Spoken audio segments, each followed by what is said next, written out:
Xin chào. Xin chào. Tên của mình là Thảo. Tên của mình là Thảo. Hôm nay chúng ta sẽ cùng khám phá có gì bên trong chiếc túi của mình nhé. Hôm nay chúng ta sẽ cùng khám phá có gì bên trong chiếc túi của mình nhé.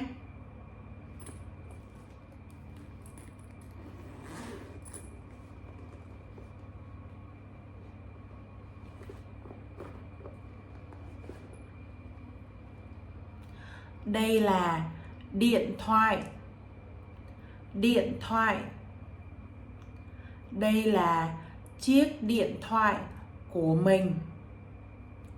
Đây là chiếc điện thoại của mình. Mình dùng nó để xem phim. Xem phim. Và chơi trò chơi. Chơi trò chơi. Lướt mạng xã hội. Lướt mạng xã hội. Mình dùng điện thoại để xem phim. Chơi trò chơi. Và lướt mạng xã hội. Mình còn sử dụng điện thoại để gọi điện.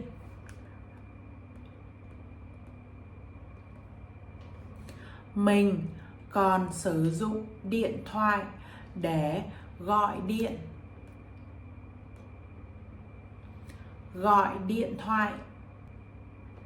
Mình sử dụng điện thoại để gọi điện cho người thân của mình.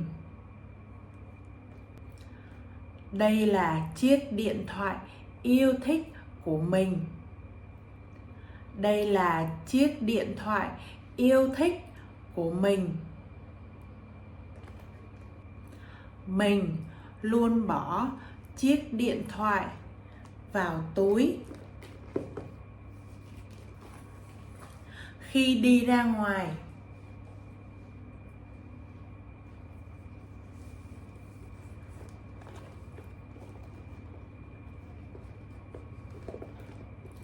Mình luôn bỏ chiếc điện thoại vào túi khi đi ra ngoài.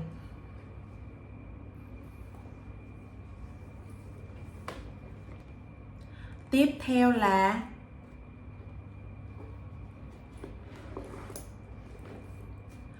bóp tiền. Bóp tiền. Đây là bóp tiền của mình. Đây là bóp tiền của mình. Mình dùng nó để đựng tiền.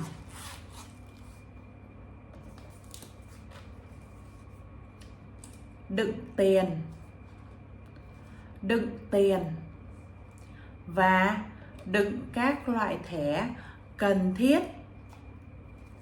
Đựng các loại thẻ cần thiết. Mình dùng nó để đựng tiền và các loại thẻ cần thiết.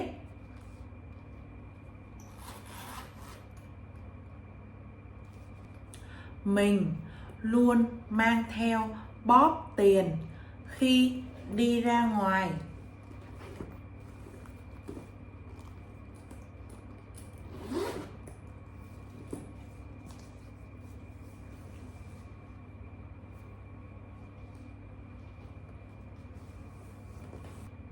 Mình luôn mang theo bóp tiền khi đi ra ngoài.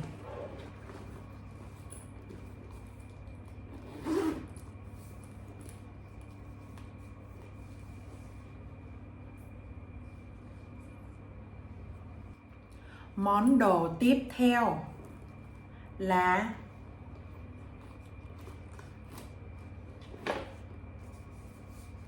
một cuốn sổ, một cuốn sổ và một cây bút, một cây bút. Đây là cuốn sổ của mình. Đây là cuốn sổ của mình. Đây là cây bút của mình. Đây là cây bút của mình. Mình cực kỳ thích cuốn sổ này. Mình cực kỳ thích cuốn sổ này. Mình dùng nó để viết nhật ký.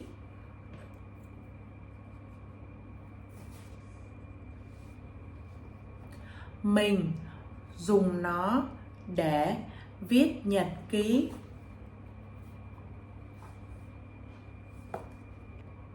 Ngoài ra, mình còn sử dụng cuốn sổ để lên kế hoạch hàng ngày.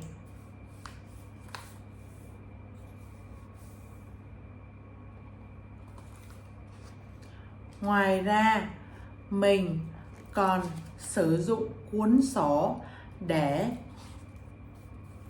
lên kế hoạch hàng ngày. Mình rất vui khi được viết trong cuốn sổ này. Mình rất vui khi được viết trong cuốn sổ này. Tiếp theo, mình có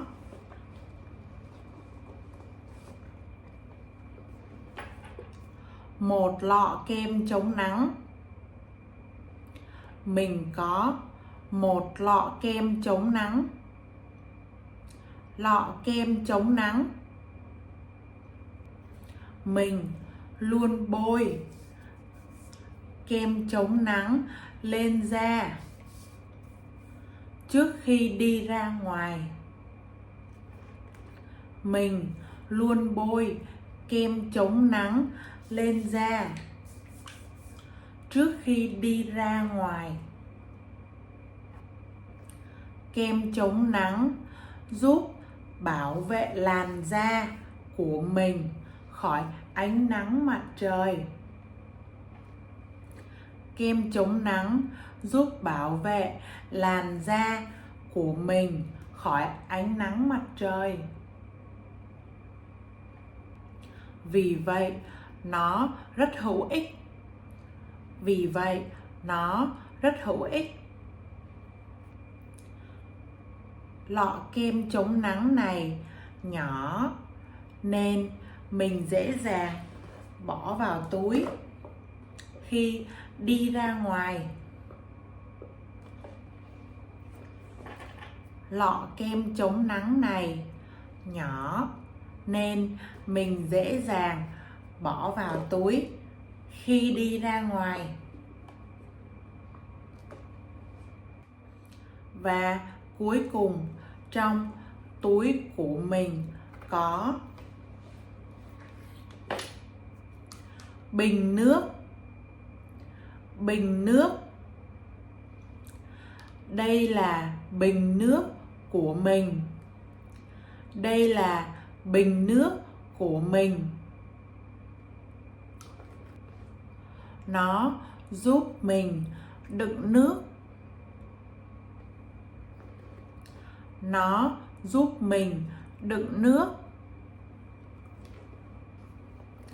Điều này giúp mình uống nước đầy đủ hơn. Điều này giúp mình uống nước đầy đủ hơn. Mình luôn đem theo bình nước khi đi ra ngoài.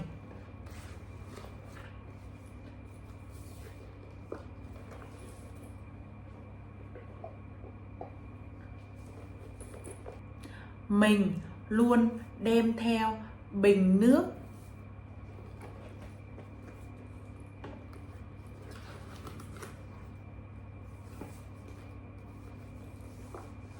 Khi đi ra ngoài.